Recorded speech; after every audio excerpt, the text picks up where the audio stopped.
अपनी वेबसाइट खुलकर आ जाएगी। यहाँ पर आपको मॉक टेस्ट दिए होंगे, रजिस्ट्रेशन वगैरह करके आप लोग इसके ऊपर प्रैक्टिस करना है, ठीक है। तो प्रैक्टिस करना नेसेसरी है, वरना एग्जाम के अंदर दिक्कत आती है बच्चों को ऑनलाइन पेपर करने की। तो चलिए फ्रेंड्स, करते हैं आज महामैराथन क्लास की शुरुआत और सीडीपी का निकालते हैं अच्छे तरीके से दम। और इस बार देखना सीडीपी आप कितना बढ़िया तरीके से इसको दो कराओगे। और देखिए, एक चीज आपके साथ और शेयर करना चाहता हूँ, बहुत मैंने तैयारी करवा दी और बहुत आप लोगों ने तैयारी कर दी। अब टाइम आ गया सीटेट के एग्जाम को तोड़ने का, फोड़ने का। अब बारी आपकी है, अब बारी हम लोगों की है कि अपना दमखम दिखाने की, ठीक है। तो अब इस पेपर को अच्छी तरीके से उड़ाने का टाइम अब आपका और हमारा बचा है। अब इम्तिहान का टाइम अब हमारा है, ठीक है। तो अब देखते हैं इसको कितनी बढ़िया तरीके से उड़ाएंगे, क्योंकि तैयारी ऑलमोस्ट हमारी हो चुकी है। जो बच्चे अभी भी तैयारी करना स्टार्ट कर रहे हैं, तो आप लोग टेंशन मत लीजिए। मैराथन क्लास देखिए, जो मेरे वाले नोट्स हैं उनको करिए, इससे बाहर आपका पेपर नहीं आएगा, इतना मैं आपको पूरा भरोसा दिलाता हूँ, ठीक है। तो ये काम आप लोग करिए और इस सीटेट के एग्जाम को अब तोड़ने के लिए तैयार हो जाइए, क्योंकि टाइम अब आपका और हमारा आ चुका है अपने इम्तिहान का, ठीक है। तो अब तो आपका सीटेट का एग्जाम के लिए तैयार रहिए, डरना बिल्कुल भी नहीं है, क्योंकि डरने का काम इस बार सीटेट के आपका एग्जाम का है, क्योंकि तैयारी बहुत जबरदस्त हो चुकी है, इतना मुझे पूरा का पूरा यकीन है। तो चलिए क्वेश्चन को साथ साथ सोल्व करते हैं, और बड़े सिलेक्टेड क्वेश्चन है, बस आज रात तक मेरे साथ टिके रहना। लास्ट तक आप लोग जो चले जाते हो तो वो बड़ी समस्या हो जाती है, तो लास्ट तक टिके रहना, क्योंकि बहुत सिलेक्टेड क्वेश्चन मैं आज की वीडियो के लिए आपके लिए लेकर आया हूं, ठीक है। तो चलिए फ्रेंड्स, करते हैं आज आपकी महामैराथन क्लास की शुरुआत, ठीक। सर मॉक टेस्ट 122 आ रहा है, बस बढ़ाओ मॉक टेस्ट के अंदर, अगर 122 आ रहे हैं मॉक टेस्ट के अंदर, उनको बढ़ाओ ज्यादा आता है, ठीक। चलिए क्वेश्चन आपके सामने आपकी स्क्रीन पर आ गया। पहला क्वेश्चन आपको दिया हुआ है, तो देखते हैं पहला क्वेश्चन क्या दिया हुआ है। इनके साथ साथ प्रैक्टिस करिए और वीडियो के एंड में मुझे बताना आपका कितना स्कोर आज की महामैराथन क्लास के अंदर आपका हुआ है, ठीक है। चलिए शुरू करते हैं। पहला क्वेश्चन आपको दिया हुआ है कि निम्न में से कौन सा नियम यह सुझाव देता है कि शरीर के विभिन्न अंग विकास के विभिन्न चरणों में भिन्न भिन्न दरों से विकसित होते हैं। पहला दिया है कि विकास एक आयामी होता है, पहला ही ऑप्शन आपका गलत है। विकास कभी भी एक डायमेंशनल यानी कि एक आयामी नहीं होता। विकास के आपके अलग अलग आयाम यानी कि आपका मल्टी डायमेंशनल होता है। विकास आपका फिजिकली होता है, कोग्निटिव होता है, सोशली होता है और आपका इमोशनली होता है। तो विकास के आपके मल्टी डायमेंशनल होते हैं, विकास आपका बहुआयामी होता है। तो पहला ऑप्शन क्या हो गया, पहला ऑप्शन यहाँ पर आपका गलत हो गया। विकास एक दिशाई होता है, यानी कि विकास एक दिशा में चलता है, ये भी ऑप्शन आपका गलत है। विकास एक दिशा में नहीं चलता, विकास आपका अलग अलग दिशाओं में चलता है। तो दूसरा ऑप्शन भी आपका क्या हो गया, गलत हो गया। विकास एक असतत प्रक्रिया है, यानी कि एक आपका डिसकंटिन्यूअस प्रोसेस है, ये भी ऑप्शन आपका गलत हो गया। विकास एक आपका कंटिन्यूअसली चलने वाला प्रोसेस है, जो आपका जन्म से लेके मृत्यु तक चलता है, ठीक है। जन्म से लेके मृत्यु तक चलता है, या कह सकते हो गर्भ से कब्र तक चलता है, ठीक है। गर्भ से कब्र तक चलता है, यानी कि वोम टू टोम भी आप इसे कह सकते हो, ठीक है। यानी जब बच्चा माँ के गर्भ में होता है, तो जब से बच्चे का विकास शुरू हो जाता है और जब तक मरता नहीं है तब तक आपका विकास चलता रहता है। तो एक कंटिन्यूअसली चलने वाला प्रोसेस होता है जो आपका विकास होता है। तो विकास सतत प्रक्रिया है, ना कि आपकी असतत प्रक्रिया है। ये ऑप्शन भी आपका गलत हो गया। अगला ऑप्शन आपको दिया हुआ है कि विकास की जो दिशा होती है, डायरेक्शन होता है, वो कैसा होता है, वो होता है आपका प्रोक्सीमोडिस्टल होता है और आपका सिफेलोकोडल होता है। पिछली बार ऑनलाइन एग्जाम में बड़ी धूम मचाई थी आपके सिफेलोकोडल और आपके प्रोक्सीमोडिस्टल ने। देखिए, विकास आपका सिफेलोकोडल भी होता है, यानी कि विकास जो होता है आपका सिर से पैर की ओर होता है, ठीक है। कैसा होता है विकास आपका, सिर से पैर की ओर होता है। यानी जो बच्चे का विकास होगा, पहले बच्चे का विकास सर का होगा, सर से नीचे आते हुए फिर उसके शोल्डर का विकास होगा, फिर नीचे छाती तक जाते हुए बाकी के हिस्सों की ओर जाते हुए पैरों की ओर जाते हुए उसका विकास चला जाएगा। यानी विकास पहले सर से होते हुए बाकी के नीचे हिस्से की ओर जाते हुए उसका विकास होगा। आपने देखा होगा कुछ बच्चा पहले अपने एक्सप्रेशन के माध्यम से अपनी क्रियाएं करता है। वो हंसेगा या फिर अपने माइंड के अंदर कुछ अपना सोचेगा, फिर अपने हाथों को हिलाएगा, कंधों को हिलाएगा। मान लीजिए आपने देखा होगा कुछ छोटे बच्चे होते हैं, उनकी ग्रिपिंग पावर बहुत मजबूत होती है। आप उनके हाथ में कोई चीज दे दो, पेन दे दो, उसकी ग्रिप इतनी मजबूत पकड़ेंगे आप उसको छुटा नहीं सकते। लेकिन उनके पैरों के मूवमेंट के मुकाबले उनकी ग्रिप बहुत मजबूत मिलेगी, लेकिन पैर के मुकाबले पैरों में उतनी जान नहीं रहेगी। क्यों? क्योंकि उनका जो विकास हो रहा है वो सिफेलोकोडल के अकॉर्डिंग चलता आ रहा है, ऊपर से नीचे की ओर चलता आ रहा है, ठीक है। इसलिए उनकी ग्रिप इतनी मजबूत रहती है। तो ये कौन सा विकास आपका सिफेलोकोडल हो गया, जो आपका सर से पैर की ओर चलता है। दूसरा विकास होता है आपका प्रोक्सीमोडिस्टल होता है, जो आपका सेंटर से आपका मध्य से शुरू होकर बाकी के हिस्सों की ओर चलता है। ये होता है आपका विकास, आपका प्रोक्सीमोडिस्टल होता है। तो जो आपका फोर्थ ऑप्शन हो गया, ये फोर्थ ऑप्शन यहाँ पर आपका सही हो जाएगा कि विकास आपका मल्टी डायरेक्शन में होता है, यानी अलग अलग दिशाओं में होता है, यानी एक दिशा में आपका विकास नहीं होता है, ठीक है। तो आंसर आपका फोर्थ आंसर यहाँ पर आपका सही हो जाएगा। तो पहला क्वेश्चन आपका यहाँ पर निपट गया। बढ़ते हैं अगले की ओर।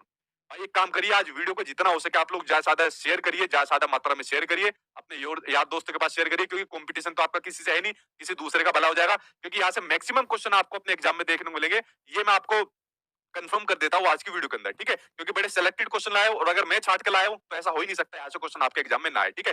डेफिनेटली आएंगे ऐसे क्वेश्चन। अगला क्वेश्चन देखते हैं जो सामने आपकी स्क्रीन पर आ गया, ये रहा आपका नेक्स्ट क्वेश्चन। इसके ऊपर एक बार नजर डालते हैं। नेक्स्ट आपको दिया हुआ है कि एक 5 वर्ष की बच्ची यह तर्क करने में विफल यानी कि फेल रह जाती है कि जब पानी को एक लंबे और संकीर्ण गिलास से एक चौड़े बर्तन में स्थानांतरित यानी कि ट्रांसफर किया जाता है तो पानी की मात्रा समान रहती है। तो पियाजे के अनुसार इसका क्या रीजन है, इसका क्या कारण है। भाई एक पानी था एक छोटे लंबे और संकीर्ण गिलास में, ये रहा आपका गिलास लंबा और एक आपका संकीर्ण गिलास, ठीक। ये क्या बनना है साथ के साथ, ठीक है, ये आपका लंबा और संकीर्ण गिलास है, इसमें आपका पानी भरा हुआ था। अब इस पानी को एक चौड़े बर्तन में आपका ट्रांसफर कर दिया, इस पानी को चौड़े बर्तन में आपका शिफ्ट कर दिया गया, ठीक है। अब पानी इसमें आ गया, बट जो बच्ची थी इस प्रोसेस को समझने में फेल हो गई, इसको समझने में आपकी क्या हो गई, फेल हो गई, यानी कि आपका विफल हो गई। तो लेकिन पानी की क्वांटिटी तो सेम है, यहाँ पर जितना पानी था उस पानी को इसमें आपका ट्रांसफर कर दिया, लेकिन पानी की क्वांटिटी तो सेम है, लेकिन बच्ची इसको समझने में फेल हो गई। तो क्वेश्चन पूछा है कि जीन पियाजे के अकॉर्डिंग इसका क्या कारण है, ये कौन सा कंसेप्ट है जिसको बच्ची नहीं समझ पाई। तो देखिए अगर मैं बात करूं पहले ऑप्शन की, तो वह प्रतिवर्ती सोच नहीं रखती, यानी कि वह इरिवर्सिबिलिटी की सोच नहीं रखती, जिसका दूसरा नाम है आपका अपलटावी का गुण नहीं रखती। किसका? अपलटावी का गुण नहीं रखती, जिसमें बच्चा चीजों को उलटना पुलटना नहीं सीख पाता। अगर हम बच्चे से कहेंगे कि बेटा 2+4 कितने होते हैं, वो कहेगा 6 होते हैं। अच्छा, अगर हमने कहा 4+2 कितने होते हैं, तो कंफ्यूज हो जाएगा। इससे संबंधित जीन पियाजे ने एक अपना एक्सपेरिमेंट करा था। वो एक्सपेरिमेंट जीन पियाजे ने करा अपने बच्चे के ऊपर, जो मैंने आपको कई बार बताया हुआ है। जीन पियाजे ने अपने बच्चे के ऊपर एक्सपेरिमेंट करा। जीन पियाजे ने क्या काम करा, जीन पियाजे ने अपने घर से जो उसके बच्चे की दूरी थी स्कूल की, ठीक है, जीन पियाजे ने कहा कि बेटा आज मैं तुझे तेरे स्कूल छोड़ने ले जाता हूँ, ठीक है, तो स्कूल में तुझे लेकर चलता हूँ आज। तो उसने कहा बच्चे ने कि ठीक है पापा, आज मैं तुम्हारे साथ स्कूल चलता हूँ। तो जीन पियाजे अपने घर से लेकर चल दिया अपने बच्चों को, और इस तरीके से रास्ते पर ले जाकर उसको स्कूल छोड़ने चला गया। बच्चा स्कूल पहुंच गया। स्कूल पहुंचने के बाद पियाजे साहब ने कहा कि अब बेटा तुम स्कूल अपने आप वापस चले जाओगे। बच्चे ने कहा नहीं पापा, मैं वापस तो नहीं जा सकता। उसने कहा क्यों? अब यहाँ पर तो तुम स्कूल आ गए हो, तुमने रास्ता देख लिया, तो तुम वापस क्यों नहीं जा सकते? कहने लगा नहीं पापा, वापस तो नहीं जा सकता मैं। तो यही चीज वो जीन पियाजे ने इस कंसेप्ट को निकाला कि यहाँ पर बच्चा चीजों को उलटना पुलटना नहीं सीख रहा है। जैसे मान लीजिए आप बच्चों को जो पानी रखा हुआ है यहाँ पर, ठीक है, पानी है, तो पानी को अगर फ्रिज में रख दिया, तो फ्रिज में रखने के बाद पानी बर्फ में कन्वर्ट हो जाएगा। किसमें? पानी बर्फ में आपका कन्वर्ट हो जाएगा। लेकिन अगर इस बर्फ को पानी में यानी लिक्विड में कन्वर्ट करने की बात करी जाएगी, बच्चा इसको कन्वर्ट नहीं कर पाएगा। तो जब बच्चा इन चीजों को उलटना पुलटना नहीं सीखता, तो इसको आपलटावी का गुण कहा जाता है। और जो आपकी प्री ऑपरेशनल स्टेज होती है, कौन सी? आपकी प्री ऑपरेशनल स्टेज होती है, जिसमें बच्चा 2 साल से लेकर 7 साल तक का होता है। इसमें बच्चा आपलटावी के गुण के बारे में समझ नहीं रख पाता है, ठीक है। तो ये आपका हो गया फर्स्ट आंसर, फर्स्ट ऑप्शन आपका सही हो जाएगा। अच्छा, जब जीन पियाजे की आलोचना, इसमें एक आपकी आलोचना भी दिखती है। पहली आलोचना ये दिख गई कि भाई इन्होंने अपने बच्चे के ऊपर ही एक्सपेरिमेंट कर दिया। दूसरी आलोचना ये दिखती है, जो आपकी सेकंड स्टेज है, प्री ऑपरेशनल स्टेज, जो आपकी सेकंड स्टेज है, इन्होंने सेकंड स्टेज को कमतर आंका गया। ये आपके एग्जाम में भी क्वेश्चन पूछा गया था कि भाई सेकंड स्टेज को इन्होंने कम महत्व दिया, यानी कम आंका। ये इनकी सेकंड आपकी आलोचना है। तीसरी आलोचना ये थी कि जो इन्होंने अपनी 4 स्टेज दी थी, उनको अपरिवर्तनशील माना, यानी उन्होंने बताया कि इनके अंदर चेंज नहीं किया जा सकता। ये इनकी तीसरी आलोचना थी। भाई आप लोग मुझे एक बात बताइए, जैसे मान लीजिए बच्चा चीजों को उलटना पुलटना नहीं सीख पा रहा, मैं पियाजे साहब की जो है इस थ्योरी को अभी गलत करता हूँ।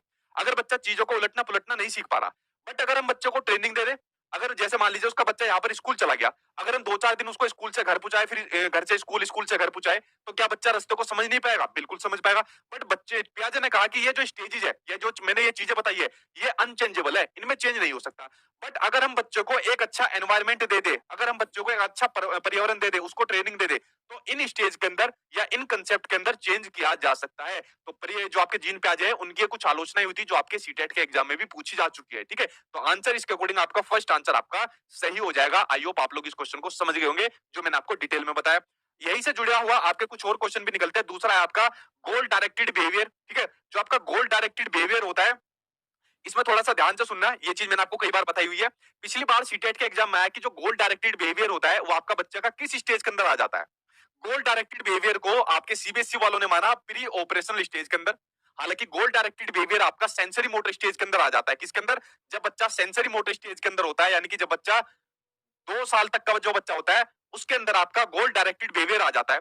मान लीजिए बच्चों को भूख लगी, तो भूख लगने के बाद उसके सामने क्या गोल है? खाने का या पीने का गोल है। तो उसको पाने के लिए बच्चा अपना व्यवहार करना शुरू कर देता है। क्या काम करना शुरू करता है? बिहेवियर, यानी कि व्यवहार करना शुरू कर देता है। अपने सेंसरी ऑर्गन का यूज करके व्यवहार करना शुरू कर देता है। बट पिछली बार जब ये क्वेश्चन आपके ऑनलाइन एग्जाम में पूछा, तो एग्जामिनर ने सेंसरी मोटर स्टेज को आपके एग्जाम में नहीं दिया। जब आपके ऑप्शन में एग्जाम में नहीं इस ऑप्शन को दिया, तो प्री ऑपरेशनल स्टेज को उसने माना। अगर आपके एग्जाम में प्री ऑपरेशनल स्टेज नहीं दिया, तो आप सेंसरी मोटर स्टेज को लगाना। अगर सेंसरी मोटर स्टेज नहीं दिया, तो आप लोग प्री ऑपरेशनल स्टेज के साथ आप लोग चले जाना, ठीक है। तो ये बात होगी आपके गोल डायरेक्टेड बिहेवियर की। अगला ऑप्शन आपका कि वह प्रतीकों का इस्तेमाल नहीं कर सकता। इस ऑप्शन को नहीं बताऊंगा, इसके लिए आप लोगों को यार बहुत मजे लेते हो। मेरे फेसबुक के ऊपर दुनिया भर के मेरे पास स्क्रीनशॉट आए थे, ठीक है। इसको बताता हूँ, दोबारा बताता हूं, लेकिन मजाक कोई नहीं उड़ाएगा इसका। और पिछली बार सीटेट में सबसे ज्यादा यही आपका पूछा गया था कि बच्चा सिंबॉलिक थॉट के बारे में जानना शुरू कर देता है, प्रतीकों के बारे में जानना शुरू कर देता है। आप बच्चों को किसी भी चीज के बारे में पूछिए, आप कहोगे बच्चों के सामने की साइकिल, तो साइकिल की इमेज एकदम उसके माइंड के अंदर छप जाएगी। जैसे एक क्वेश्चन आपके सीटेट के एग्जाम में आया था कि बच्चा एक चिप्स की फोटो को देखकर या बच्चा एक चिप्स को देखकर कहती है तितली, यानी चिप्स को देखकर कहती है तितली, तो यहाँ पर बच्चे के अंदर कौन सी समझ विकसित हो गई है? तो बच्चे के अंदर यहाँ पर सिंबॉलिक थॉट की समझ विकसित हो गई है, यानी प्रतीकों की समझ यहाँ पर विकसित हो गई है। अब मैंने यहाँ पर एक दो बार एक एग्जांपल दे दिया कि जैसे हम बचपन के अंदर खेलते थे, एक हमने लकड़ी का डंडा ले लिया, झाड़ू ले ली, पैरों के नीचे लगाया और फिर दो तीन अपने दोस्त पीछे करा लिए और हमने खेलना शुरू कर दिया, चल मेरे घोड़े तुक तुक तुक, इस तरीके से खेला करते थे ना हम अपने बचपन के अंदर। तो यहाँ पर देखिए जो डंडा है या जो झाड़ू है, हमको पता है कि घोड़ा किस तरीके से चला जाता है और किस तरीके से आवाजें निकाली जाती है। तो जो सिंबॉलिक थॉट हमारे माइंड के अंदर आती है ना, ये हमारी प्री ऑपरेशनल स्टेज के अंदर सिंबॉलिक थॉट का ज्ञान हो जाता है, यानी प्रतीकों प्रतीकों का ज्ञान हो जाता है। आप बच्चों के सामने साइकिल बोलोगे, उसके माइंड में साइकिल की इमेज आ जाएगी, ठीक है। तो ये प्री ऑपरेशनल स्टेज के अंदर प्रतीकों का ज्ञान बच्चों को आना स्टार्ट हो जाता है, ठीक है। और इसका बहुत मजाक उड़ाते हैं बच्चे के प्रति, ये चल मेरे घोड़े तुक तुक तुक, ये आविष्कार किसने किया? सचिन सर ने करा। तो भाई एग्जाम्पल देता हूं, उसको इतना मत खींचा करो, ठीक। तो ये आप लोग समझ गए, नकल नहीं कर सकता, ये कुछ नहीं बचा आपका। तो आंसर इसमें आपका समझ गया, आंसर इसमें आपका फर्स्ट आंसर आपका सही हो जाएगा, जो मैंने आपको बताया। जैसे जब छोटे बच्चे थे तो अपने पेरेंट्स हो गए, दादा दादी हो गए, तो हमने उसको उनको घोड़ा बना दिया, हाथी बना दिया, फिर उनकी पीठ पर बैठ गए, चलो मेरे हाथी, चलो ठीक है, या हाथी की तरह आवाज निकालो, इस तरीके से कराते थे। तो देखो हाथी हमने रियल में नहीं देखा, वैसे ही अपना प्रत्यक्ष रूप से देख लिया, आप फिल्मों में देख लिया, बट हमारे माइंड के अंदर वो सिंबॉलिक थॉट विकसित हो गई कि ऐसे दिखता है, ऐसे आवाज निकालता है, ठीक है। तो यही आपकी जो प्रतीकों की समझ बच्चे के अंदर आ जाती है, आपकी प्री ऑपरेशन स्टेज के अंदर आ जाती है, ठीक है। चलिए बढ़ते अब आपके नेक्स्ट क्वेश्चन की ओर। अगला क्वेश्चन सामने आपकी स्क्रीन पर आ गया, इसके ऊपर एक बार नजर डाल लेते हैं, ठीक जी। मॉक टेस्ट का रिजल्ट कैसे पता करोगे? जब मॉक टेस्ट पूरा आपका कंप्लीट हो जाए, उसको सबमिट करने के बाद व्यू सॉल्यूशन आता है, उस पर ओके करना, तो वहां पर आपका रिजल्ट शो हो जाएगा कि कितना आपने स्कोर करा है। और स्कोर करने के बाद फिर उसमें आप अपने चेक कर लेना कौन सा आपके गलत है, कितना आपके सही है, तो वो पूरा का पूरा समरी आपकी आ जाती है मॉक टेस्ट के अंदर, ठीक। अगला क्वेश्चन देखे सामने आपकी स्क्रीन पर आ गया, इसके ऊपर एक बार नजर डालते हैं। यहाँ पर आपको मैच द फॉलोइंग करना है, और मैच द फॉलोइंग से बढ़कर मैं आप लोगों से क्वेश्चन पूछूंगा, उसका आंसर आप लोग मुझे कमेंट बॉक्स में देना, ठीक है। पहले मैच द फॉलोइंग करना है। यहाँ पर कुछ आपके लर्निंग डिसऑर्डर यानी लर्निंग डिसेबिलिटीज दी हुई है, और आपको बताना है कि कौन सी लर्निंग डिसेबिलिटीज किससे जुड़ी हुई है, ठीक। जैसे पहले यहाँ पर दिया हुआ है डिस्फेजिया, तो डिस्फेजिया का मैंने बताया था, डिस्फेजिया के अंदर क्या हुआ है? फेज यानी फंसने की साउंड आ रही है। जब कोई बच्चा अपनी भाषा में फंस जाता है, बोलते बोलते फंस जाता है, सही से कम्युनिकेट नहीं कर पाता, तो वो होता है आपका डिस्फेजिया। आपका भाषा से संबंधित आपका विकार होता है, लैंग्वेज से संबंधित आपका विकार होता है, तो ये होता है आपका डिस्फेजिया, ठीक है। तो लैंग्वेज डिसऑर्डर आपका होता है, कौन सा लैंग्वेज डिसऑर्डर? तो पहले का आपका हो जाएगा, फोर्थ आंसर पहले का हो जाएगा। डिस्प्रेक्सिया हो जाएगा आपका, मोटर स्किल से संबंधित आपका विकार हो जाएगा। जब बच्चा अपनी आंखों का और हाथों का कनेक्शन सही से नहीं बना पाता, तो आपका डिस्प्रेक्सिया हो जाएगा। जैसा अगर ये पेन है, अगर मैंने किसी बच्चे की तरफ को उछाला, तो उसको सही से नहीं पकड़ पाएगा। देखो मैं तो इसको पकड़ लूंगा, तो मेरे अंदर तो नहीं है, तो मैंने इसको पकड़ लिया, लेकिन अगर किसी बच्चे की तरफ कोई उछालेंगे तो अपनी आंखों का और अपने हाथों का कनेक्शन सही से नहीं बना पाता, तो आपका क्या हो जाएगा? डिस्प्रेक्सिया हो जाएगा, ठीक है। तो डिस्प्रेक्सिया आपका मोटर स्किल से संबंधित आपका विकार होता है, उसको अपने मोटर कंट्रोल नहीं कर पाता बच्चा, ठीक।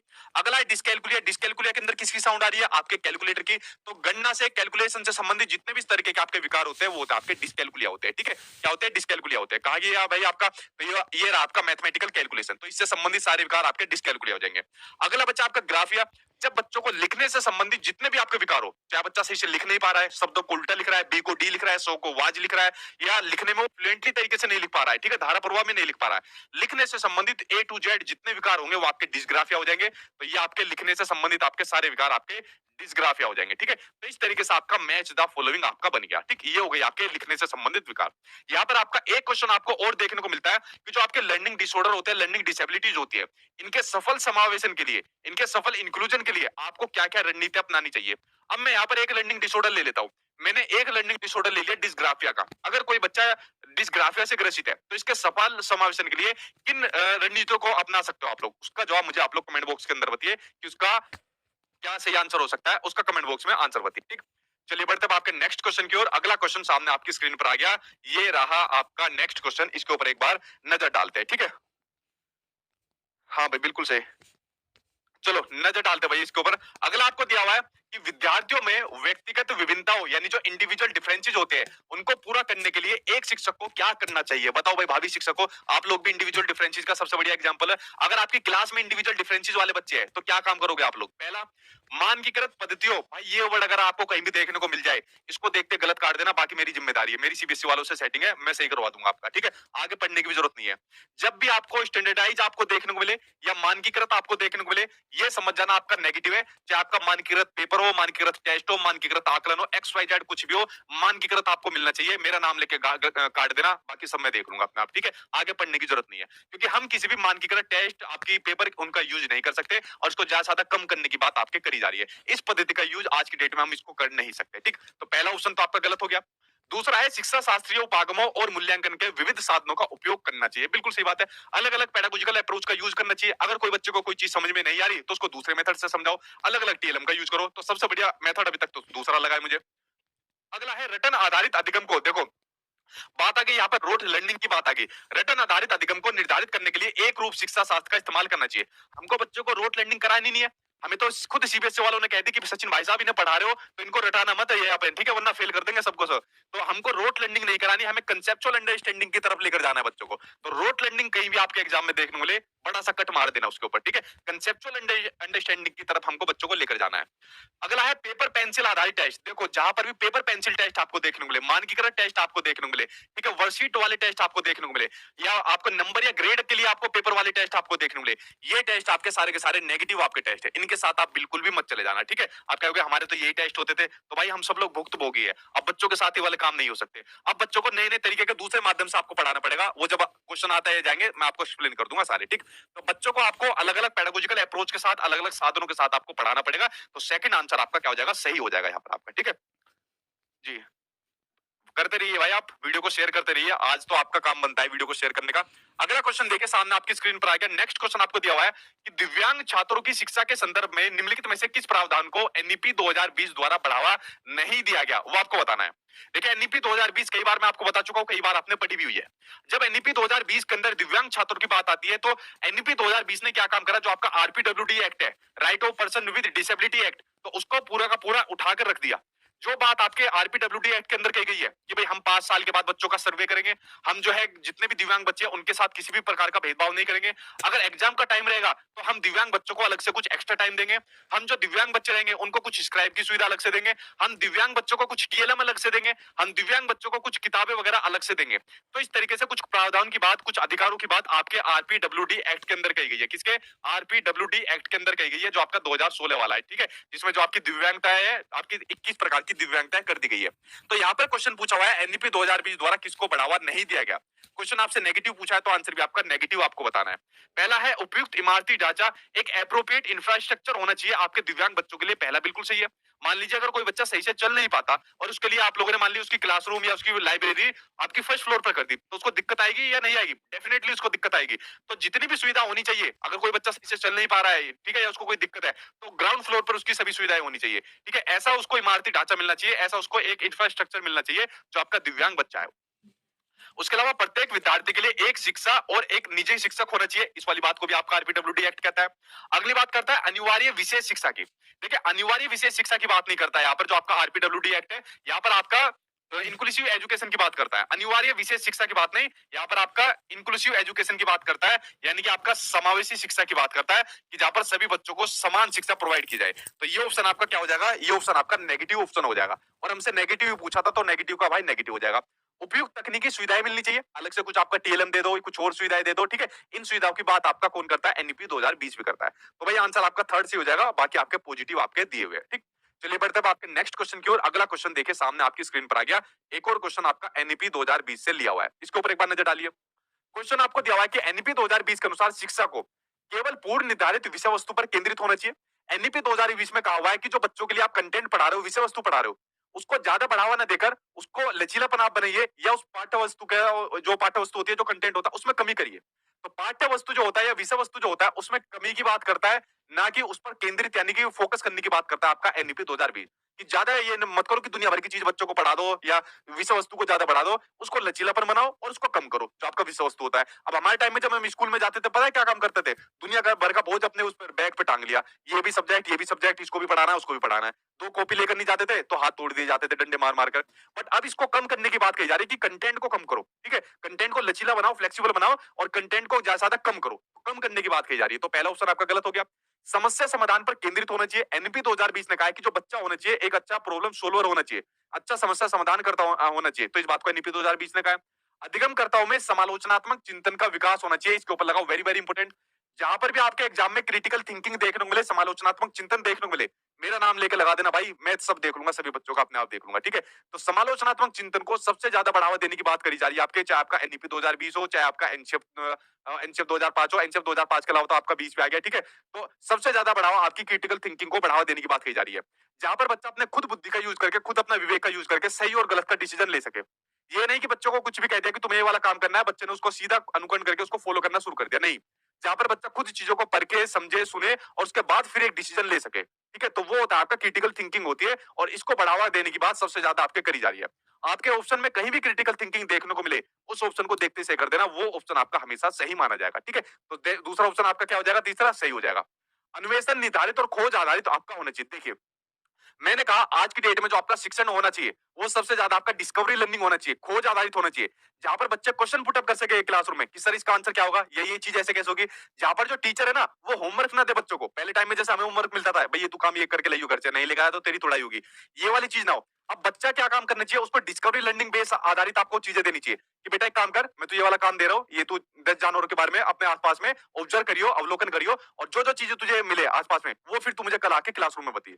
अब बच्चा क्या काम करेगा, ऑब्जर्व करेगा, आसपास के जानवरों के बारे में अपने पेरेंट्स से पूछेगा, आसपास के एनवायरनमेंट में पूछेगा, तो बच्चा इससे बहुत इफेक्टिव तरीके से सीखता है, ठीक है। तो डिस्कवरी लर्निंग की बात आपकी सबसे ज्यादा करी जा रही है, ना कि होमवर्क वगैरह की करी जा रही है, ठीक है। तो ये ऑप्शन आपका सबसे अप्रोप्रिएट आपका माना जा रहा है।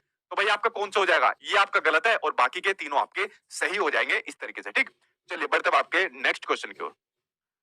सर केवीएस की क्लास कब होगी? केवीएस की क्लास कंटिन्यूअसली चल रही है मेरी एप्लीकेशन के ऊपर, सचिन एकेडमी ऑफिशियल एप्लीकेशन को डाउनलोड कर लेना, उसी पर क्लास चल रही है केवीएस की, ठीक है। तो अगर वहां क्लास आपको लेनी है, आप एप्लीकेशन डाउनलोड करके वहां पे ले सकते हो केवीएस की class. Sachin academy official website आ जाएगी मेरी प्ले स्टोर पर, नीले रंग का वो होगा, लोगो होगा, उसको आप डाउनलोड कर लेना। अगला क्वेश्चन सामने आपकी स्क्रीन पर आ गया, ये देखिए, ये क्वेश्चन को देखते हैं। इसके अंदर क्या हुआ है आपको मैच द फॉलोइंग करना है एक एक करके, और ये क्वेश्चन आपके चार आपके जैसे यहाँ पर दी हुई है, ये चार कभी कभी आपके अलग अलग भी आपके पूछे जाते हैं, बड़े महत्वपूर्ण आपके। जैसे पहला इसमें दिया हुआ है आपका एल्गोरिदम। एल्गोरिदम को हिंदी में कहा जाता है आपका कलन विधि।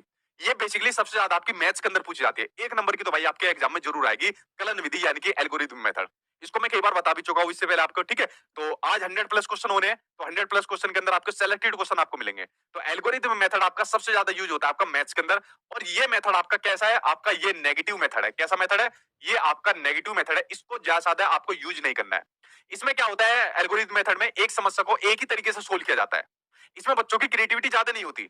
जैसे मैंने आपको कई बार बताया हुआ है, मान लीजिए हमको बच्चों को एडिशन सिखाना है, जोड़ सिखाना है, ठीक है। तो जोड़ कैसे सिखाना है हमें बच्चों को, भाई मान लीजिए हमें जब पहले जोड़ सिखाया जाता था, या मैंने भी जैसे पहले जोड़ सीखा है, तो मैं जो है उल्टे हाथ से सीखता था कि उल्टे हाथ से जोड़ूंगा कैसे। जैसे मान लीजिए मुझे 22 में 32 जोड़ने हैं, तो मैं पहले लेफ्ट साइड से जोड़ता था, 3 2 5, 2 और 2 4, इस तरीके से जोड़ता था। या छोटा बच्चा है तो छोटा बच्चा जोड़ तोड़ के माध्यम से सीखता है, तोड़ फोड़ करके सीखता है, और क्रिएटिविटी के माध्यम से सीखता है। तो इसी तरीके से तो बच्चा सीखता है, और इसी तरीके से उसको सीखना चाहिए। बच्चा क्या काम करेगा, गलती करेगा, और गलती करने के बाद ही बच्चा चीजें सीखेगा। और मैंने आपको क्या बताया कि बच्चे की गलतियां, बच्चे के मिसकंसेप्शन बहुत ज्यादा इंपॉर्टेंट होते हैं। तो बच्चे की गलतियां करने दो आप लोग जितना भी हो सके। अब क्या होगा सर, हमारी तो खोपड़ी टूटती थी जब गलतियां करते थे, मुंह पे थप्पड़ लगते थे। भाई हमें हमारे साथ जो कुछ हो गया, अब नहीं करना बच्चों के साथ, अब बच्चों को गलतियां करने दो। अब टीचर आके क्या काम करेगा, अगर किसी बच्चे ने इस तरीके से जोड़ कर दिया, तो टीचर आके क्या काम करेगा, नहीं बेटा तुम गलत कर रहे हो, जोड़ लेफ्ट साइड से नहीं करा जाता, जोड़ राइट साइड से करा जाता है। आप इधर से जोड़ो, 2 और 2 4 और 3 2 5, फिर इधर से जोड़ने को कहेगा। तो उसने बच्चे की क्रिएटिविटी को खत्म कर दिया। जबकि जोड़ना चाहिए था, लेफ्ट साइड से जोड़ना चाहिए था बच्चों को खुद, और जब वो गलती करता बाद में आकर टीचर उसका सुधार करता। तो एल्गोरिथम मेथड को इसलिए नेगेटिव माना जाता है क्योंकि बच्चे की क्रिएटिविटी को खत्म कर देता है। टीचर बता देता है कि भाई इस प्रॉब्लम का सॉल्यूशन आपका इस तरीके से होगा। तो ये होता है आपका एल्गोरिथम मेथड, जब किसी एक समस्या को एक ही तरीके से सोल्व कराया जाता है, तो इसलिए इसको नेगेटिव मेथड आपका माना जाता है, ठीक है। तो इसका आपका क्या हो जाएगा एल्गोरिथम मेथड का, कि एक समस्या को हल करने की चरण दर दर यानी स्टेप बाय स्टेप जो आपका मेथड होता है, वो आपका एल्गोरिथम आपका मेथड होता है। अगली बात करें आपका ह्यूरिस्टिक मेथड, यानी जिसको खोज विधि भी कह देते हैं। इसमें क्या होता है, किसी समस्या के समाधान के लिए एक हिंट दे दिया जाता है, और उसमें बच्चा खुद उसका समाधान करता है। जैसे मान लो आपके सामने समस्या है सीटेट का, आप करो सीटेट के एग्जाम की तैयारी, आपके किसी यार दोस्त ने कह दिया कि यार एक काम कर, सचिन सर को फॉलो कर लो, तेरा सीटेट का एग्जाम पास हो जाएगा। तो समस्या समाधान के लिए आपके दोस्त ने एक हिंट दे दिया और फिर आप लोगों ने यहाँ पर आके मुझे फॉलो करना शुरू कर दिया और अपना समस्या का समाधान कर दिया। तो यही आपका ह्यूरिस्टिक मेथड यानी कि आपकी खोज विधि। जब आप खुद खुद किसी समस्या का समाधान करते हो खोजबीन करके, बस आपको एक हिंट दिया जाता है, तो ये होती है आपकी ह्यूरिस्टिक मेथड। ठीक है, यानी सही उत्तर प्राप्त करने की एक सामान्य नीति, ये होती है आपकी ह्यूरिस्टिक मेथड। ठीक, ये आप लोग समझ गए। अगला दिया हुआ है आपका एनालॉजी। ये बहुत बार पूछा गया भाई आपके एग्जाम में। पेपर 1 में तो 2-3 क्वेश्चन थे मेरे ख्याल से, लेकिन पेपर 2 में भर भर के आपका पूछा गया पिछली बार आपके एग्जाम में। एनालॉजी होता है जब आपकी कोई मिलती जुलती समस्याओं के समाधान आपके कराए जाते हैं, वो होती है आपकी एनालॉजी। अब जैसे मैंने क्या करा हुआ है, जैसा आपका मेरे मॉक टेस्ट है, सेम सीबीएसई के पैटर्न पर है। जब आप लोग यहाँ प्रैक्टिस करके जाओगे एग्जाम में आपको लगेगा ही नहीं कि यार पेपर देने आए हैं। तो मैंने क्या काम करा, जो आपकी समस्या है सीटेट की, तो उसी के जैसे मैंने मॉक टेस्ट बना दिए। तो मॉक टेस्ट पर जब आप लोग प्रैक्टिस करोगे, मतलब जो आपकी समस्या है इसके इससे मिलती जुलती समस्या यहाँ पर मॉक टेस्ट है, तो जब इससे मिलती जुलती समस्या का आप लोग यहाँ पर समाधान करोगे, तो यही तो आपका एनालॉजी होता है। तो इसी को आपका एनालॉजी कहा जाता है कि समस्या से मिलती जुलती समस्या का मिलती जुलती कह रहा हूं, जब कोई समस्या होती है और उसी से मिलती जुलती समस्या का जब आप समाधान करते हो, वही आपकी एनालॉजी कहा जाता है उसको। ठीक है, अगला है means and analysis. Means and analysis कहा जाता है आपका कि एक समस्या को पहले टुकड़ों में विभाजित करो और फिर प्रत्येक उपलक्ष्य को हल करो, ये हो जाएगा आपका मीन्स एंड एनालिसिस। इस तरीके से एक क्वेश्चन के अंदर आपके 4 पॉइंट आपके क्लियर हो गए। एल्गोरिथम आपका 1 नंबर डेफिनेटली आएगा। ह्यूरिस्टिक मेथड आपका बहुत कम पूछा जाता है, तो वो भी मैंने इसके अंदर बता दिया। एनालॉजी आपका आना ही आना है आपके एग्जाम में। ठीक है, चलिए बढ़ते हैं आपके नेक्स्ट क्वेश्चन की ओर। अगला क्वेश्चन सामने आपकी स्क्रीन पर आ गया, ये रहा आपका नेक्स्ट क्वेश्चन। अगला क्वेश्चन आपको दिया हुआ है कि एक सृजनात्मक बालक में निम्नलिखित में से कौन से गुण मौजूद होंगे। बताओ भाई, सृजनात्मक बालक को कौन से गुण मौजूद होंगे एक क्रिएटिव बच्चे के अंदर। पहला दिया हुआ है इसके अंदर अपसारी चिंतन। ठीक है, अब देखिए 2 तरीके के चिंतन होते हैं, अभिसारी चिंतन, अपसारी चिंतन, convergent thinking, divergent thinking. Simple सा एक बात समझिए, जब किसी समस्या का समाधान सिर्फ एक हो तो वो हो जाएगा आपका अभिसारी चिंतन। जब किसी समस्या का समाधान एक से ज्यादा हो तो वो हो जाएगा आपका अपसारी चिंतन। ठीक है, यानी किसी क्वेश्चन का आंसर एक है तो अभिसारी चिंतन, किसी क्वेश्चन का आंसर एक से ज्यादा है तो हो जाएगा आपका अपसारी चिंतन हो जाएगा। अगर मैं आपसे कहूं सीटेट का एग्जाम पास करने के बाद आप किस डिपार्टमेंट में जाओगे, तो सीटेट का एग्जाम पास होने के बाद सिर्फ आप टीचर बन सकते हो, किसी और डिपार्टमेंट में आप नहीं जा सकते। तो कौन सा हो जाएगा आपका अभिसारी चिंतन, यानी कि आपकी कन्वर्जेंट थिंकिंग हो जाएगी। अगर मैं कहूं जब आप टीचर बन जाओगे तो आप क्या क्या काम करोगे, आप कहोगे सर टीचर बनने के बाद सबसे पहले तो मैं आपके पास जाऊंगा, मिठाई खिलाऊंगा आपको सर, उसके बाद फिर मैं अपने स्कूल में जाऊंगा, बच्चों से मिलूंगा, अपने स्टाफ से मिलूंगा, ठीक है, स्कूल की बिल्डिंग देखूंगा। तो वहां पर आप लोगों ने मल्टीपल आंसर मुझे दिए, तो वहां पर कितने आंसर देखने को मिले, एक से ज्यादा आंसर देखने को मिले। तो मुझे आप एक बात बताइए, क्रिएटिविटी किसके अंदर ज्यादा देखने को मिलेगी, अभिसारी के अंदर, अपसारी के अंदर? क्रिएटिविटी जो ज्यादा देखने को मिलेगी वो अपसारी के अंदर ज्यादा देखने को मिलेगी। ठीक है, तो अपसारी के अंदर आपको क्रिएटिविटी देखने को मिलती है, तो आंसर कौन सा देखने को मिलेगा, जहां पर भी सृजनात्मकता देखने को मिलेगी वो आपका अपसारी चिंतन आपको देखने को मिलेगा। अगर मैं बात करूं आउट ऑफ द बॉक्स किसके बारे में कहा जाता है, आउट ऑफ द बॉक्स, ठीक है, आउट ऑफ द बॉक्स कहा जाता है आपके अपसारी चिंतन के बारे में कहा जाता है। जब अपने लिमिट के बाहर आदमी सोचता है, कुछ क्रिएटिव करता है, आउट ऑफ द बॉक्स आपका अपसारी चिंतन के बारे में कहा जाता है। अगर पूछा जाए इनसाइड द बॉक्स किसके बारे में कहा जाता है, तो इनसाइड द बॉक्स कहा जाता है आपका अभिसारी चिंतन के बारे में आपका कहा जाता है। ठीक है, अमूर्त चिंतन की योग्यता भी किसके अंदर होती है, अमूर्त चिंतन की योग्यता भी आपके क्रिएटिव बच्चों के अंदर होती है, जो अमूर्त चिंतन बच्चा करना स्टार्ट कर देता है। ठीक है, नवीन आमुख उत्पादन की योग्यता किसके अंदर होती है, नए नए नोवल प्रोडक्ट निकालने की योग्यता, वो भी आपके सृजनात्मक आपके बच्चे के अंदर होती है। ठीक है, इनोवेटिव आइडिया निकालता है जो आपका क्रिएटिव बच्चा होता है आपका। तो एक अगर ऑप्शन को छोड़ दूं मैं, अभिसारी चिंतन को छोड़ दूं, तो पहला, तीसरा, चौथा ये आंसर आपके यहाँ पर सही हो जाएंगे। ठीक है, चलिए बढ़ते हैं आपके नेक्स्ट क्वेश्चन की ओर। 40,000 हम कूद गए हैं। आज संख्या देखते हैं आप लोग कितने पहुंचाओगे, क्योंकि ये जिम्मेदारी मैंने आप लोगों के हाथ में छोड़ी हुई है। ठीक है, 40,000 अभी क्रॉस हुए, आगे देखते हैं और कितना आप लोग कराओगे। ठीक, चलिए बढ़ते हैं आपके नेक्स्ट क्वेश्चन की ओर। अगला क्वेश्चन सामने आपकी स्क्रीन पर आ गया, ये रहा आपका नेक्स्ट क्वेश्चन। अगला आपको दिया हुआ है कि निम्नलिखित में से कौन सा विकल्प दी गई दिव्यांगता और उससे संबंधित छात्रों के समावेशन हेतु यथोचित संयोजन रणनीति का सही युग्म है। भैया आपके लर्निंग डिसऑर्डर है कुछ आपके, और उनके सफल समावेशन के लिए कौन सा तरीका आपका सबसे अप्रोप्रिएट होगा, उसका आंसर आप लोग मुझे बताइए। पहला दिया हुआ है आपका डिस्कैलकुलिया। डिस्कैलकुलिया आपको पता ही है किससे संबंधित होता है, आपका कैलकुलेशन से संबंधित, यानी मैथ से संबंधित जितने भी आपके विकार है आपके डिस्कैलकुलिया। अब उसका सफल समावेशन का आपका कौन सा तरीका दिया है कि भाई कैलकुलेटर का प्रावधान दिया हुआ है। भाई अगर किसको मैथ से संबंधित प्रॉब्लम है, वो कैलकुलेशन नहीं कर पा रहा, तो उससे क्या कहती, ले भाई तू कैलकुलेटर ले ले, अब इससे सही से कैलकुलेशन कर पाएगा। पहले तो सफल समावेशन का सबसे बढ़िया तरीका दे दिया यहाँ पर। ठीक है, तो पहला ऑप्शन आपका सही हो गया। दूसरा है आपका दूसरा है आपका डिसलेक्सिया। तो डिसलेक्सिया आपका किससे संबंधित विकार होता है, पढ़ने से संबंधित विकार होता है। तो पढ़ने से संबंधित जितने विकार हो जाएंगे वो हो जाएंगे आपके डिसलेक्सिया। चाहे बच्चा फ्लुएंटली नहीं पढ़ पा रहा, सही से नहीं पढ़ पा रहा, चीजों को उल्टा सीधा पढ़ता है, तो वो होता है आपका डिसलेक्सिया। तो डिसलेक्सिया का आपका क्या दे रखा है कि लंबे लंबे लिखित कार्य सौंपना। यार जब बात पढ़ने की आ रही है तो यहाँ पर आपका सफल समावेशन में लिखित कार्य कहाँ से इसने घुसेड़ दिए तो लिखित काम आपके यहाँ कोई मैटर नहीं करते। अगर बात पढ़ने की आ रही है तो उसको कुछ सेंटेंस दे दो, कुछ न्यूज़पेपर की रीडिंग करा दो या कुछ और ऐसे सुनने वाली चीजें करा दो, ठीक है, जिससे बच्चा सुन पाए। तो लिखित काम नहीं देनी चाहिए, तो इसके सफल समावेशन आपका नहीं हो पाएगा। सर्वण दोष, अगर कोई बच्चे को सुनने के अंदर दिक्कत है, हियरिंग इंपेयरमेंट, कोई बच्चा सही से सुन नहीं पाता, तो उसके सफल समावेशन के लिए उसको ऑडियो टेप दिया जा रहा है। देखो कितना बुरा काम है, तुड़ाई होगी इसकी बढ़िया तरीके से। अगर कोई सुन नहीं पाता सही से और उसे क्या कह दो कि ले भाई तू गाना सुनेगा, ले ईयरफोन लगा ले कान में, अगर कोई औंधी खोपड़ी का हुआ तो वही कूटेगा उसे दबा के तो ये आपका तरीका सही नहीं होगा। दृश्य हानि, अगर कोई विजुअली इंपेयरमेंट है, सही से मतलब देख नहीं पाता, सही से ब्लाइंडनेस है या कुछ परसेंट ब्लाइंडनेस है, अगर कोई सही से देख नहीं पाता, उसको चित्रों वाली पुस्तकें उपलब्ध करा दी, भाई पब्लिक तोड़ेगी उसे। एक तो बेचारा वैसे ही नहीं देख पाता, तू उसे किताब दे रहा है पढ़ने के लिए, मजाक उड़ा रहा है, पास कर रहा है, तो ऐसे में तो और तुड़ाई होगी, ठीक है। तो ये सफल समावेशन के आपके तरीके नहीं हुए। सफल समावेशन का तरीका आपका डिसकैलकुलेट का है सिर्फ, कि अगर किसी को बच्चों को ऐसी कोई दिक्कत है तो उसे कैलकुलेटर वगैरह कुछ दे दो ताकि वो उसका यूज करके अपना कैलकुलेशन कर पाए, ठीक है। तो आंसर इसके अंदर आपका पहला आंसर आपका सही हो जाएगा। बढ़ते अब आपके नेक्स्ट क्वेश्चन की ओर। अगला क्वेश्चन देखिए आपके सामने स्क्रीन पर आ गया, ये रहा आपका नेक्स्ट क्वेश्चन, ठीक है। सर अगर फोटो में प्रॉब्लम हो गई है थी और दोबारा अपलोड नहीं हो पाया है तो क्या सर एडमिट कार्ड आएगा? नहीं आएगा, एडमिट कार्ड आ जाएगा आपका, ठीक है, इतना कोई बड़ा इशू है नहीं, एडमिट कार्ड आ जाएगा आपका। और थोड़ा-सा फॉर्म को भरते टाइम आप थोड़ा ध्यानपूर्वक भरा भरा करिए, बाद में दिक्कत हो जाती है। वैसे वैसे वैसे तो कोई दिक्कत नहीं होती, जॉब पर भी कोई दिक्कत नहीं होती, एक एफिडेविट लगकर काम चल जाता है। क्योंकि मैं तो दुनिया भर की काउंसलिंग करा चुका हूँ और दुनिया भर की काउंसलिंग स्टूडेंट की करवाई भी हुई है मैंने। तो लेकिन जितना हो सके अपनी तरफ से गलती मत करा करिए, ठीक है? क्योंकि मैं बहुत से लोगों को जानता हूँ जिन्होंने बहुत छोटी-छोटी गलती करी हुई है और आज उनकी पोस्टिंग कहाँ-कहाँ पर पड़ी हुई है। आज वो रोते हैं कि यार एक छोटी-सी गलती की वजह से हमें अपने घर से दूर रहना पड़ गया। थोड़ा-सा सावधानी पूर्वक भरा करिए फॉर्म को। अगला क्वेश्चन देखिए सामने स्क्रीन पर आया हुआ है। एनईपी 2020 का आपका केंद्र बिंदु क्या है? सेंटर क्या है? वो आपको बताना है। पहला ऑप्शन पढ़ते हैं भाई।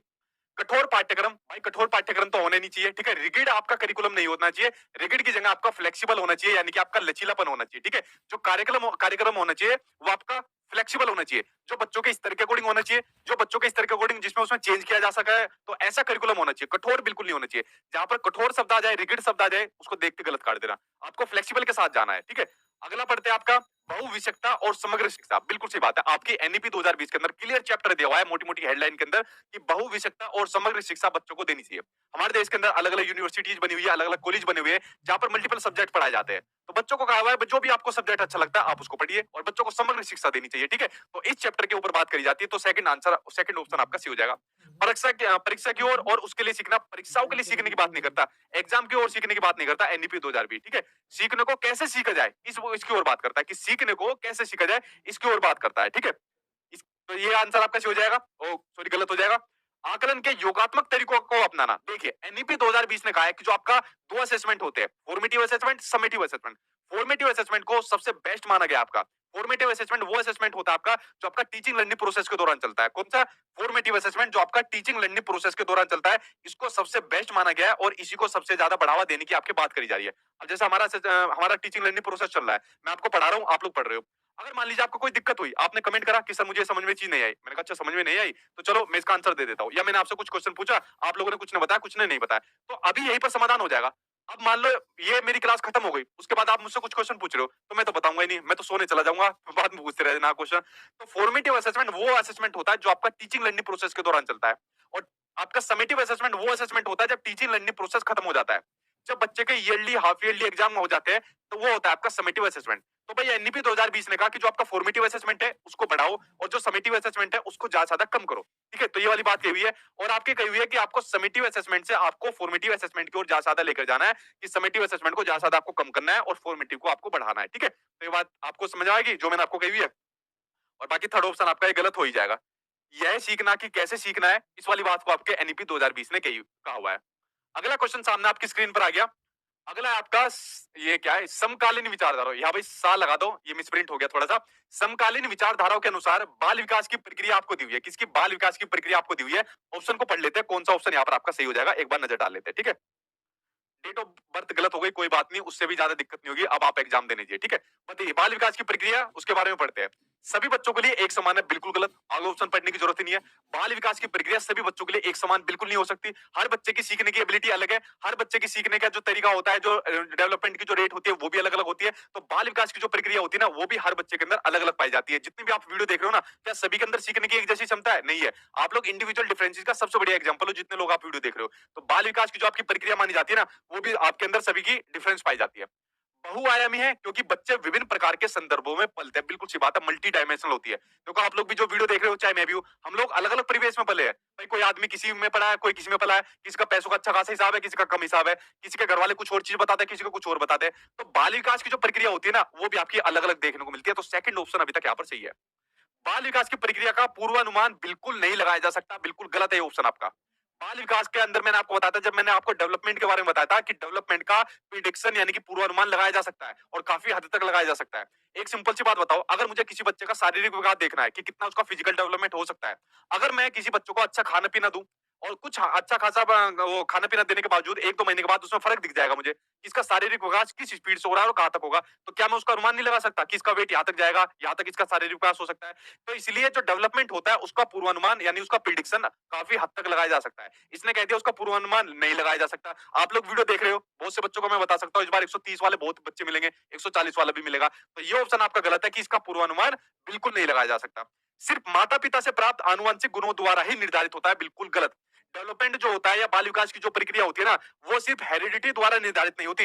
हेरिडिटी और एनवायरमेंट, इन दोनों की परस्पर क्रियाओं द्वारा बच्चे का विकास होता है। इन दोनों का परस्पर क्रियाओं का पर निर्भर होता है जो आपका विकास होता है। खाली एक फैक्टर आपका जिम्मेदार नहीं होता है, ठीक है। तो ऑप्शन जो आपका बनेगा वो बनेगा आपका सेकंड ऑप्शन है यहाँ पर आपका सही बनेगा, ठीक है।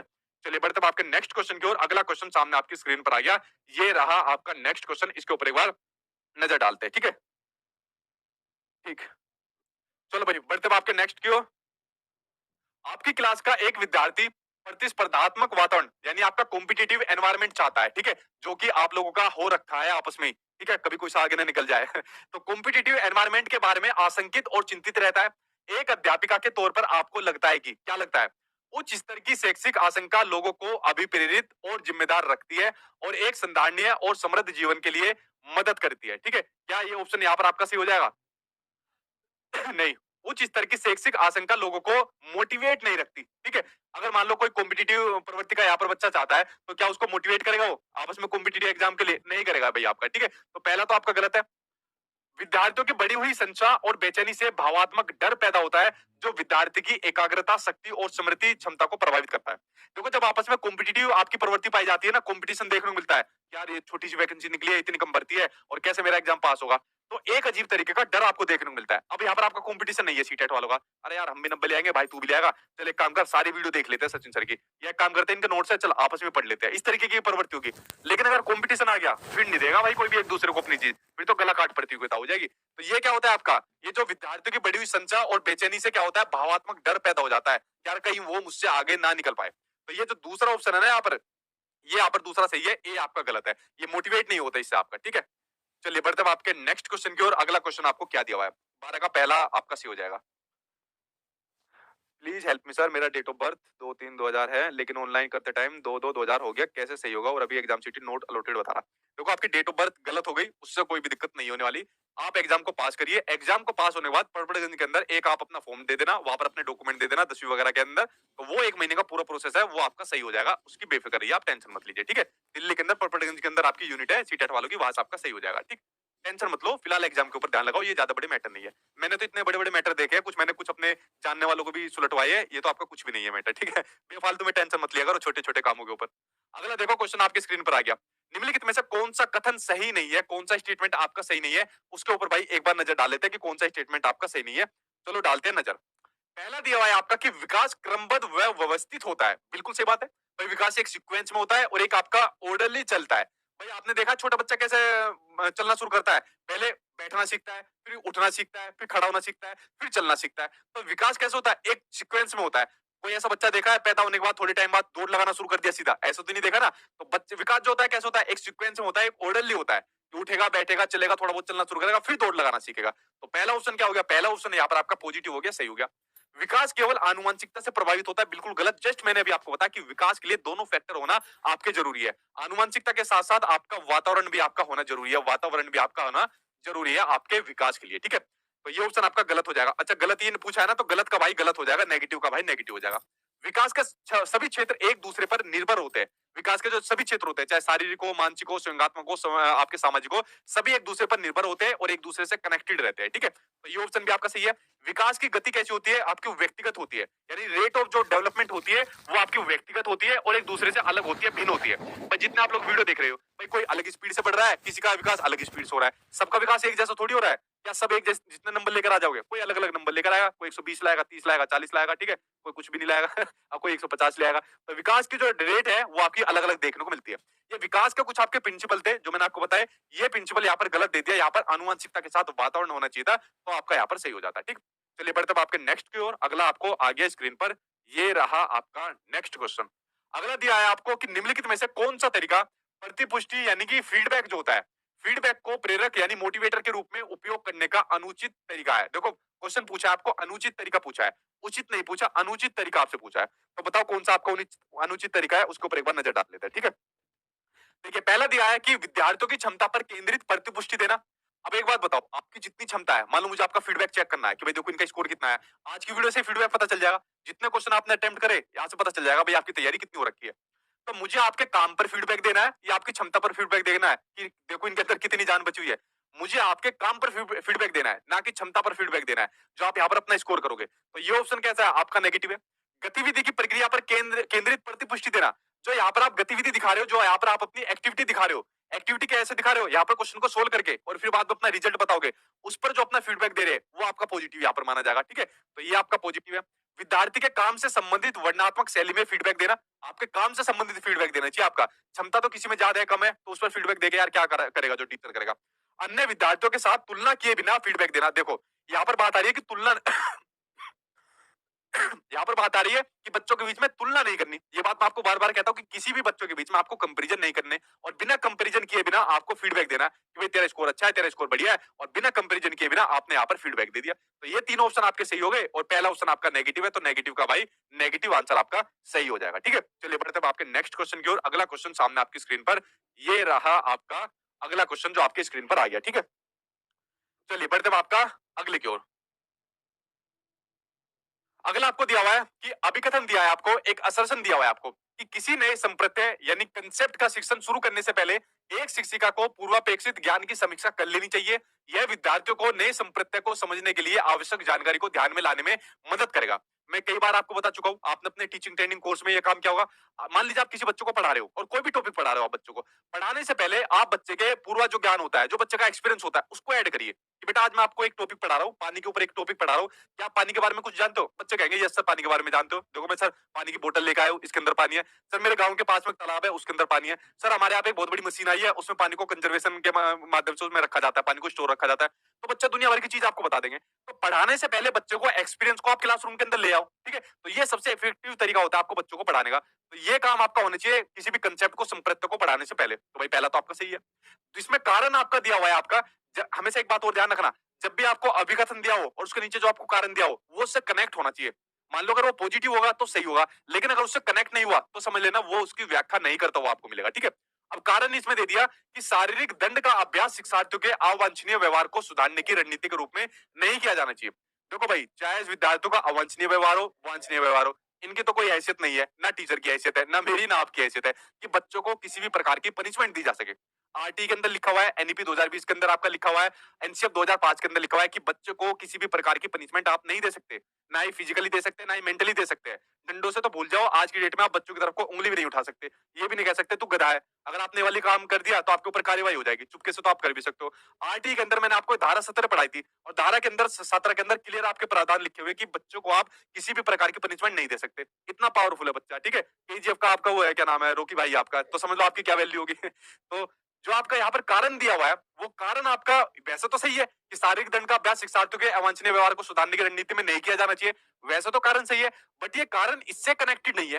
कारण सही दिया हुआ है कि बच्चों को हमें पनिशमेंट नहीं देनी, बट आपके अभिकथन से वो आपका रिलेट नहीं करता। वहां पर बात आपके कंसेप्ट की हो रही है और यहाँ पर बात आपके पनिशमेंट की हो रही है। तो क्या हो जाएगा, ए और आर दोनों सही है, बट आपका जो कारण है आर है वो सही व्याख्या नहीं करता, आपके ए की व्याख्या नहीं करता। ठीक है, चलो भाई, जब आप लोग जाओगे स्कूल में आपके हाथ यूं बंधे हुए मिलेंगे, कुछ नहीं कर पाओगे आप लोग। ठीक है, कोई कोई खिलाड़ी होगा कर देगा काम, वो कर सकता है। ठीक, अगला क्वेश्चन देखिए सामने आपकी स्क्रीन पर आ गया, नेक्स्ट क्वेश्चन, इसके ऊपर एक बार नजर डालते हैं। नेक्स्ट के ऊपर अगला आपको दिया हुआ है कि निम्न में से कौन सी शिक्षा प्रणाली कक्षा में सृजनात्मकता में सहायक होगी? बताओ, क्रिएटिविटी में कौन सी सहायक होगी? पहली, कल्पनाशील उत्तरों को स्वीकारना। बिल्कुल सही बात है। क्रिएटिविटी में क्या होती है? कल्पनाशील वाले उत्तरों को सहायक होती है। मान लो जैसे अभी मैंने आपसे पूछा था कि सीटेट का जब आप टीचर बन जाओगे क्या काम करोगे, तो आपने कल्पना शुरू कर दी, भाई मैं तो ये वाला काम करूंगा, मैं बिल्डिंग में जाऊंगा, बच्चों से मिलूंगा, दुनिया भर की कल्पना करना आप लोगों ने शुरू कर दी। तो क्रिएटिविटी में आपकी इमेजिनरी कल्पना तो अपने आप ही आ जाती है। तो पहला ऑप्शन आपका सही हो जाएगा। विचार मंथन पर बल देना। ब्रेन स्टॉर्मिंग तो आपकी क्रिएटिविटी के अंदर ऑलरेडी आएगी। जब बात क्रिएटिविटी की आएगी तो आपके माइंड में उथल पुथल होना तो वैसे ही शुरू हो जाती है। तो यही आपकी ब्रेन स्टॉर्मिंग होती है। तो ये तो आपकी डेफिनेटली आपके आती है। अभिसारी चिंतन पर बल देना। यार जब भी आपकी क्रिएटिविटी आएगी, अभिसारी चिंतन नहीं होगा, आपका क्या होगा? अपसारी चिंतन होगा। तो इसको तो आप लोग काट देना। असहमति के प्रति सहनशीलता। मान लीजिए बच्चा आपको किसी चीज के प्रति असहमति दिखा रहा है, तो वहां पर आपको क्या दिखानी है? सहनशीलता दिखानी है, टॉलरेंस की नीति दिखानी है। ये वाला काम मत कर देना कि अगर बच्चा किसी काम के लिए मना कर रहा है, उसके बाद उसके ऊपर हावी दिखा, ये मना कैसे कर रहा है, ठीक है, और तोड़ तुड़ाई कर दो उसकी। जैसे मान लो हम स्कूल के अंदर पढ़ते थे, नहीं मैडम मैं नहीं करूंगा ये वाला काम। अच्छा नहीं करेगा, दो तीन थप्पड़ मारे और उसके अलावा कमर वमर तोड़ दी अच्छे तरीके से। एक टीचर का सबसे पहला काम है उसको पेशेंस बनाए रखना है, धैर्य बनाए रखना है, और एक टॉलरेंस की नीति अपनानी है। ठीक है, एक टॉलरेंस की नीति उसको अपनानी है। ये काम आज की डेट में एक टीचर को अपनाने हैं। ठीक है, ये बात आपको ध्यान रखनी है। तो भाई आपको अवसारी चिंतन नहीं आएगा, बाकी के ऑप्शन यहाँ पर आपके सही हो जाएंगे। ठीक, चलिए बढ़ते अब आपके नेक्स्ट क्वेश्चन की ओर। अगला क्वेश्चन देखते हैं आपका क्या दिया।